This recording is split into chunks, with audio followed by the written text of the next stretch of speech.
오늘 성경 말씀은 다니엘 9장 5절에서 11절입니다. 성경은 인간에 대해서 시편 107편 11절에서 사람이 흑암과 사망의 그늘에 나앉으며 공고와 쇠사슬에 매임은 하나님의 말씀을 거역하며 지존자의 뜻을 멸시함이라 라고 하였습니다. 즉 개인적으로든 민족적으로든 캄캄한 영적 어두움을 경험하는 것은 인간이 하나님 앞에서 범죄하기 때문이라는 것입니다. 그런데 그것은 시련과 고난을 통해 인간의 마음을 낮추시고 돌이키시려는 하나님의 특별한 섭리이기도 합니다. 시편 107편이 그러한 하나님의 역사를 개인의 차원에서 말하고 있다면 다니엘 9장은 민족적 차원에서 말하고 있습니다. 특히 오늘 본문은 이스라엘의 고난이 자신들의 죄 때문임을 보여줍니다. 다니엘은 하나님의 선택하신 이스라엘이 이처럼 긴 세월 동안 이방인들에게 모욕을 당하게 된 것은 자신들의 죄악 때문이라는 사실을 깨달았습니다. 약 67년 전 자기 민족이 비참하게 멸망을 당했던 역사를 돌이켜 보면서 그의 마음속에는 새로운 소명이 떠올랐습니다. 그것은 하나님의 백성이라는 것이 얼마나 영광스러운 존재들이며 하나님을 드러내는 영광스러운 삶을 사는 것이 얼마나 마땅한 일인가 하는 것이었습니다. 그리고 그러한 깨달음은 결과적으로 이스라엘이 그 중요한 소명을 저버리고 하나님을 향해 범죄한 죄가 얼마나 끔찍한 것이었는지를 깊이 느끼게 만들었습니다. 다니엘이 죄를 발견할 수 있었던 것은 빛을 잃어버린 채 이방의 포로로 살아가는 이스라엘 백성들의 비참한 현실과 이스라엘 백성들에게 주신 하나님의 약속 사이의 간격을 보았기 때문입니다. 67년 동안 포로로 생활하면서 대부분의 사람들은 하나님의 선택된 백성으로서의 자존감을 잃어버렸습니다. 더구나 하나님의 심판을 통해 자기들의 소명에 대해 생각하는 사람은 거의 없었습니다. 괴로운 포로 생활에 슬퍼하며 예루살렘을 생각하면서 눈물을 흘리는 경건한 사람들이 있었던 것은 사실이지만 대부분은 바벨론 포로 생활에 익숙해져 갔습니다. 그리고 다시 돌아오게 하신다는 하나님의 약속도 잊어버렸습니다. 그러나 다니엘은 예레미야의 글을 통해 이스라엘 백성들이 이렇게 이방에 끌려와서 포로로 살아가다가 그대로 죽어야 할 존재가 아니라는 것을 알게 되었습니다. 그래서 그는 하나님의 놀라운 긍휼을 의지하면서 하나님 앞으로 나아갔습니다. 그런데 그때 그의 발목을 잡는 문제가 있었는데 그것은 바로 죄의 문제였습니다. 다니엘은 하나님의 심판을 가져온 것이 이스라엘의 이중적인 죄악 때문이었음을 깨달았습니다. 그런데 이 죄악은 다니엘의 세대가 아니라 그들의 조상들이 행한 것이었습니다. 그러니까 다니엘은 자기 이전 세대의 죄악들, 그것도 그 죄로 인해 자신의 나라가 심판받은 지 약 67년이나 지난 이 시점에서 마치 자기가 그 죄를 지은 것처럼 고백하였습니다. 이처럼 하나님 앞에서 자신의 악함과 죄와 패역한 모습을 깨달은 사람은 다른 사람들의 죄와 자신의 죄를 구분하지 않습니다. 나는 깨끗한데 저들 때문에 이 꼴이 되었다라고 불평하지 않습니다. 자기 민족이 이처럼 비참한 지경에 놓이게 된 이유는 자기들 모두가 하나님을 기쁘시게 해드리지 않았기 때문이라고 깨달은 것입니다. 그렇다면 다니엘이 깨달은 이스라엘의 죄는 구체적으로 무엇이었을까요? 첫째, 하나님의 법도를 떠나 하나님을 영화롭게 하지 않은 죄입니다. 5절, 우리는 이미 범죄하여 패역하며 행악하며 반역하여 주의 법도와 규례를 떠났사오며. 이스라엘의 첫 번째 죄로 다니엘이 말하는 것은 하나님의 법도를 떠난 죄입니다. 그리고 이것의 결론은 하나님을 영화롭게 하지 않는 것입니다. 다니엘의 시대에 살았던 이스라엘 백성들은 하나님을 기뻐하지 않았고 하나님을 의식하지 않은 채 수많은 죄를 범하였습니다. 그들은 하나님을 의지하지 않았고 하나님의 말씀을 거부했으며 우상 숭배와 살인과 간음과 방탕과 위선 등의 죄를 범하였습니다. 사실 이런 죄들은 그들을 심판으로 몰고 갔던 핵심적 죄 때문에 나온 것입니다. 그것은 바로 하나님의 법도를 떠나 하나님을 영화롭게 하지 않은 죄입니다. 이스라엘은 하나님을 영화롭게 하도록 부름을 받고 이루어진 민족이었습니다. 그리고 그들에게 주어진 법도와 규례는 그 목적을 위한 것이었습니다. 그러나 이스라엘 사람들은 그러한 하나님의 뜻을 짓밟았습니다. 그들은 온갖 악행을 저지르며 하나님을 모욕하였습니다. 하나님은 다른 민족에게는 없는 특권과 은혜를 이스라엘 백성들에게 베풀어 주셨습니다. 그런데도 그들은 그러한 하나님의 호의를 악으로 갚았습니다. 하나님은 능력도 없는 사람들에게 무리한 요구를 하시는 분이 아니십니다. 세상의 자녀가 아니라 하나님의 자녀로 이 세상에서 살라고 하신 명령 뒤에는 고통뿐인 이 세상에서 죄와 시련을 이기며 살아갈 능력을 주시겠다는 약속이 있었습니다. 하나님은 우리를 세상의 빛이라고 부르셨을 뿐만 아니라 우리가 빛답게 살 수 있도록 능력도 주시는 분이십니다. 그러나 이스라엘 백성들은 하나님을 의지하며 제사장 민족으로 살아가는 일을 저버렸고 그래서 결국 하나님의 심판을 받게 된 것입니다.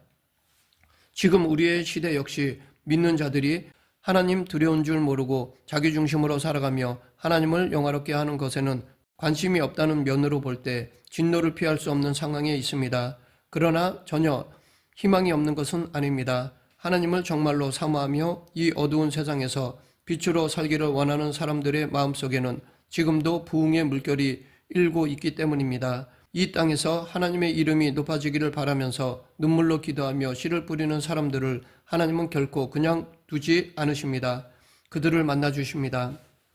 둘째, 선지자의 음성을 듣지 않는 죄입니다.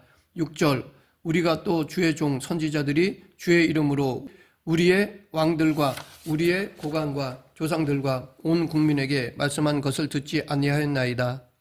이스라엘 백성들이 멸망에 이른 것은 선지자의 음성을 거절했기 때문입니다. 사실 하나님은 우리의 한계와 약함을 다 아십니다. 우리가 딴 길로 가기 쉬운 존재라는 것도 아십니다. 그래서 선지자를 보내셨습니다. 의도적으로 불순종의 삶을 살기로 마음먹고 불순종의 길을 걸어가는 사람이 아주 없는 것은 아니지만 거의 모든 불순종은 자신이 그러한 길을 걸어가고 있다는 사실을 깨닫지 못하는 가운데 일어납니다. 불순종인 줄도 모른 채 당당히 불순종의 길을 가고 있는 사람들에게 선지자의 외침은 파멸의 때를 피하라는 경고 신호였습니다. 그러나 이스라엘 백성들은 자신들의 잘못을 지적하며 꾸짖는 선지자들의 음성에 귀를 기울이지 않았고 오히려 그들을 핍박하며 죽였습니다. 그러한 그들의 행동에 하나님은 진노하셨던 것입니다. 이스라엘의 죄는 하나님의 법도를 떠난 것과 선지자의 음성을 거부한 것이었습니다. 하나님은 이스라엘 백성들이 비록 당신의 법도를 떠났더라도 선지자들의 외침을 통해 회개하고 다시 당신께 돌아오면 그들을 고칠 생각이셨습니다. 그러나 이스라엘 백성들은 그러한 하나님의 마음까지도 무시하였습니다. 그들은 하나님이 보내신 선지자의 음성을 전혀 기뻐하지 않았습니다. 그들의 마음속에는 이미 불순종하고자 하는 죄악이 자리 잡고 있었던 것입니다. 그래서 다니엘은 7절에서 주여 공의는 주께로 돌아가고 수치는 우리 얼굴로 돌아옴이 오늘과 같아서 유다 사람들과 예루살렘 거민들과 이스라엘이 가까운 곳에 있는 자들이나 먼 곳에 있는 자들이 다 주께 쫓아내신 각국에서 수치를 당하였사오니 이는 그들이 주께 범죄하였음이니이다 라고 고백하였습니다. 공동체 또는 개인의 영적인 삶이 침체에 빠지고 타락할 때 그 책임은 하나님께 있는 것이 아니라 자기 자신에게 있습니다. 이 사실을 깨닫는 것이 중요합니다. 왜냐하면 이것을 깨닫는 것이 회복의 시작이기 때문입니다. 하나님께 돌릴 것은 원망이 아니라 회복의 은혜를 베푸신 것에 대한 감사입니다. 개인이나 공동체를 불쌍히 여겨주셔서 은혜 받을 수 있는 기회를 베풀어 주시고 무가치한 죄인을 찾아오셔서 주권적으로 역사로 회개하게 하시는 분은 하나님이십니다. 우리가 살다 보면 하나님을 향해 원망의 마음이 일어날 때가 있습니다. 하는 일마다 꼬이고 하나님이 내 편인 것 같지 않고 심지어 하나님이 내 앞길을 사사건건 가로막는 분으로 느껴질 때 우리는 주제넘게도 하나님을 향해 원망합니다. 그러나 우리가 과연 하나님을 향해 원망을 할 만큼 의로운 존재인가? 다니엘이야말로 우리보다 훨씬 더 하나님을 향해 원망과 불평을 할 만한 상황이었습니다.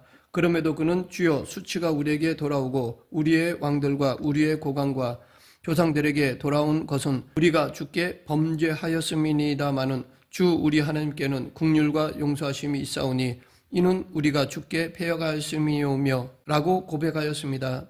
이 고백은 이스라엘 백성들에게 나라가 망하고 바벨론 포로로 끌려가는 수치를 맛보게 하신 분은 하나님이셨고 그 일로 자신을 비롯한 많은 이스라엘 백성들이 엄청난 고통을 겪었지만 그렇다고 하나님이 그 일로 비난받으실 이유가 없다는 것입니다. 우리도 바로 이 점을 배워야 합니다. 자기 자신의 삶이나 공동체가 어려울 때 그 원인을 자신에게서 찾아야 합니다. 그러나 개인적으로 큰 영적 침체에 빠질 때 대부분의 사람들은 그렇게 비참하게 만든 자신의 죄를 살펴보는 대신 하나님을 원망하는 마음을 품습니다. 그럴 경우에 해결책은 딱 하나입니다.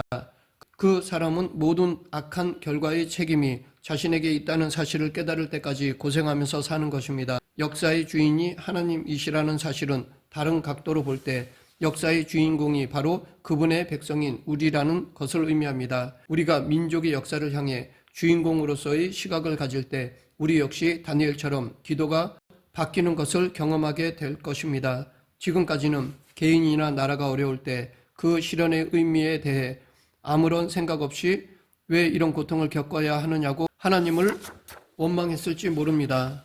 그러나 역사에 대한 하나님의 주권과 우리를 그 역사의 한가운데에 심어 놓으신 계획에 눈을 뜨게 되면 더 이상 그렇게 불평할 수가 없습니다. 개인의 고통받는 현실이나 민족의 시련 앞에서 우리는 다른 사람들을 비난하거나 하나님을 원망하는 대신 먼저 자신 스스로를 돌아보며 성찰해야 합니다. 오랫동안 영적 침체를 벗어나지 못하는 사람들의 공통점이 몇 가지가 있습니다. 그중 하나는 분명한 자기 자신의 죄에 대해서는 생각하지 않고 단지 하나님의 은혜가 필요하다라고만 생각한다는 것입니다. 물론 하나님의 은혜가 필요합니다. 그런데 그렇게 생각하는 사람들은 자신의 잘못과 그것이 가져온 현실의 문제들에 대해 진지하게 고민하고 통회하며 기도하기보다는 뭔가 하나님께로부터 오는 좋은 것으로 그 모든 복잡한 고민을 덮어버리고 싶어합니다. 셋째, 하나님의 말씀을 거절한 죄입니다. 다니엘의 기도가 중반부로 흐르면서 민족의 죄에 대한 그의 깨달음은 더욱 깊어집니다. 10, 11절 우리 하나님 여호와의 목소리를 듣지 아니하며 여호와께서 그의 종 선지자들에게 부탁하여 우리 앞에 세우신 율법을 행하지 아니하였음이니이다. 온 이스라엘이 주의 율법을 범하고 치우쳐 가서 주의 목소리를 듣지 아니하였으므로 이 저주가 우리에게 내렸으되 곧 하나님의 종 모세의 율법에 기록된 맹세대로 되었사오니 이는 우리가 주께 범죄하였음이니이다. 여기서 다니엘이 말하는 이스라엘의 민족적인 죄는 하나님의 말씀을 거절한 죄입니다. 하나님은 한 번도 영적으로 잠들어 있는 당신의 백성을 그냥 내버려 두시지 않으셨습니다. 하나님은 언제든지 그들에게 하나님의 뜻을 외치는 사람들을 보내셨습니다. 그리고 하나님께 돌아올 사람들은 언제나 그 음성을 듣고 깨어나 남은 자로 살았습니다. 아무리 어두운 시대라도 하나님께서 손을 내미실 때 소수이지만 그 손을 잡는 사람들이 있었습니다. 그렇기 때문에 하나님의 백성들은 지금까지 그 믿음을 보존해온 것입니다. 10절에서 주목해야 할 표현이 하나 있는데 바로 여호와께서 그의 종 선지자들에게 부탁하여 우리 앞에 세우신 율법을 행하지 아니하였음이니이다 입니다. 이것은 다니엘이 선지자들의 말에 귀를 기울이지 않은 백성들의 죄악을 회개하는 것입니다. 실제로 당시 이스라엘 백성들이 끝까지 완고하게 거역한 하나님의 음성은 예레미야를 통해 주어졌습니다. 그런데 이스라엘 백성들이 예레미야 선지자의 말에 귀를 기울이지 않았습니다. 그런데 묘하게도 바벨론에서 포로로 살아가는 이스라엘 백성들의 모습은 과거 하나님께서 크신 팔로 이스라엘 백성들을 애굽에서 건져내시기 전의 모습과 같습니다. 짐승 같은 노예살이에서 구원을 받았지만 하나님의 목적에 맞는 삶에서 멀어지자 그들은 다시 이전의 비참한 생활로 돌아갈 수밖에 없었습니다. 이처럼 인간의 죄 짓는 경향은 놀라울 정도입니다. 그러나 죄를 짓는 인간의 경향과 함께 우리가 꼭 기억해야 할 것은 그럼에도 신자에게는 거룩하게 살 수 있는 능력이 주어져 있다는 것입니다. 이것은 하나님께서 주신 것으로서 믿는 자에게는 죄와 거룩의 두 길이 모두 열려 있습니다. 그러므로 우리에게는 항상 근신하는 마음이 필요합니다. 항상 자신을 주님 앞에서 돌아보는 자세가 필요합니다. 말씀을 맺겠습니다. 하나님께서는 굳이 선지자들을 보내어 말씀하지 않으셔도 되는 세상을 바라시면서 선지자들을 보내셨습니다. 그러나 하나님의 백성들은 그 선지자들의 음성을 거절했고 그것은 곧 하나님의 뜻을 거부한 것이었습니다. 지금 이 시대를 사는 우리는 어떻습니까?